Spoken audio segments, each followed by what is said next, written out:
this assumption is. So we basically did some model comparison. We find some test cases. Okay, we have a unit square, and then we basically have a continuum version of the problem versus a discrete version of the problem with different aggregation of the customer demand. So we have one is that we have a demand uniform, sort of a continuous distributed, we have aggregated demand. Okay, and then this is sort of comparable input. We use the CML model with a continuous model. We have discrete model, right? We solve them, we get different solutions, and we compare the results. Okay. I'll just be quick on this. The only thing that I want to say is that we solve the problem both for homogeneous customer demand, homogeneous case, basically in the unit square, everything is homogeneous in the unit square, versus heterogeneous case.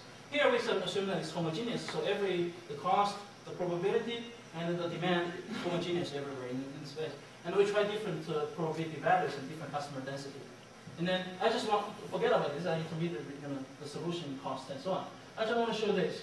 Now you can see that for most cases, this is the difference between the continuous model and the discrete model, the cost differences, percentage-wise. Okay, and then it's for most cases, it's around a few percent, just 1 or 2%. Actually, this is assuming that the true demand relative. Well, I have to say one thing.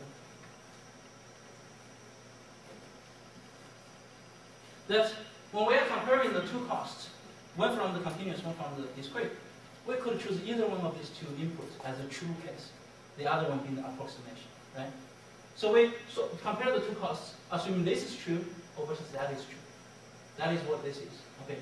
If the true demand is really continuous, it turns out that most of the continuous model actually finds a better solution.